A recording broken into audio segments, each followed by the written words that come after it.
আবু দাউদ শরীফের 1399 নম্বর হাদিস। হাদিসের বর্ণনাকারী আব্দুল্লাহ ইবনে আমর রাদিয়াল্লাহু আনহু।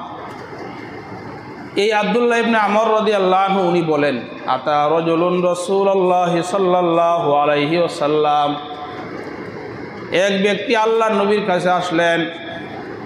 আয়েশা ফাকালা, নবীকে বললেন, আকরিনি ইয়া রাসূলুল্লাহ, ইয়া রাসূলুল্লাহ আমাকে কোরআন পড়া শিখায় দিন। এক ব্যক্তি নবীজির কাছে এসে বললেন, ইয়া রাসূলুল্লাহ আকরিনি, আমাকে আপনি কোরআন পড়া শিখায় দিন। ফাকালা রাসূলুল্লাহ সাল্লাল্লাহু আলাইহি ওয়াসাল্লাম, ইকরা সালাসাম মিন যাওয়াতির রা।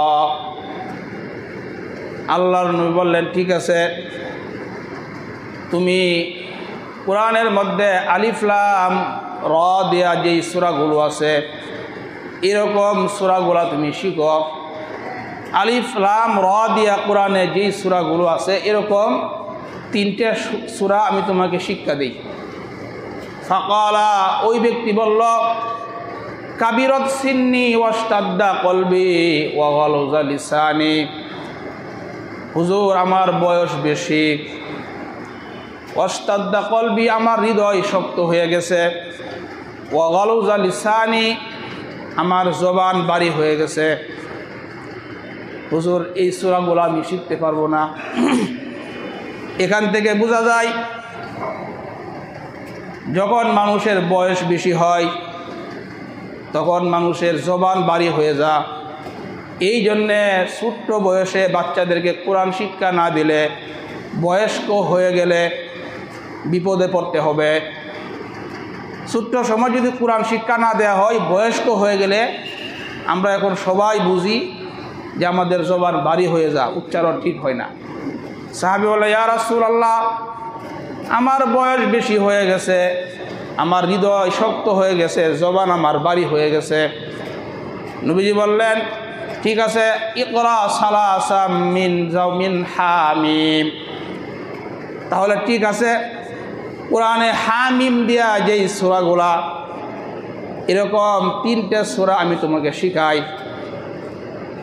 ফাকালা মিসলা মাকালাতিহি, ওই ব্যক্তি বলল, আগের মতো আবার বলল, হুজুর আমার জবান ভারী হয়ে গেছে, আমার বয়স বেশি হয়ে গেছে, আমার হৃদয় শক্ত হয়ে গেছে, এই সূরাগুলো আমি শিখতে পারবো না।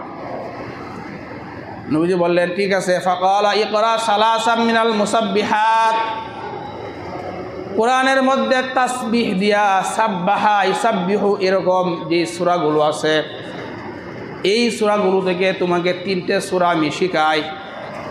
ফাকালা মিসলা মাকালাতিহি, ওই ব্যক্তি আবার বলল, হুজুর আমার তো সমস্যা, হুজুর এইগুলো আমি শিখতে পারবো না।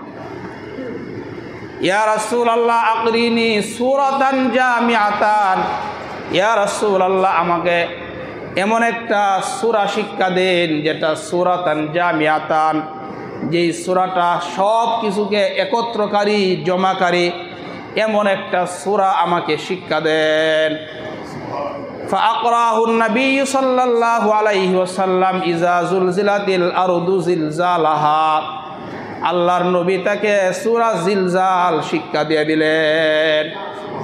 এই সূরার নাম সূরাতুন জামিআ, সব কিছুকে একত্রকারী একটা সূরা। এই সাহাবী এই সূরা শিকার পরে বলো, আল্লাহি লা আযীদু আলাইহা আবাদা, আল্লাহর কসম আমি এর উপরে আর কোনো কিছু বৃদ্ধি করব না। এই সূরা আমি যেই শিখলাম এই শিক্ষার উপর আমি আমল করব, এই আমল করতে দেয় আমি আর অতিরিক্ত করব না। সুম্মা আকবারার রজুল, এই কথা বইলে এই লোকটা চলে গেল। ফাকালা রাসূলুল্লাহি সাল্লাল্লাহু আলাইহি ওয়াসাল্লাম, আফলাহার রুয়াইজিল মাররাতাইন, আল্লাহর নবী বললেন এই ব্যক্তি সফল কাম হয়ে গেছে, এই ব্যক্তি সফল কাম, এই ব্যক্তি সফল কাম। নবী 2বার এই কথাটা বললেন। তাহলে আমরা জানলাম সূরাতুল জিলজাল এটাকে সূরাতুন জামিআতুন বলা হয়।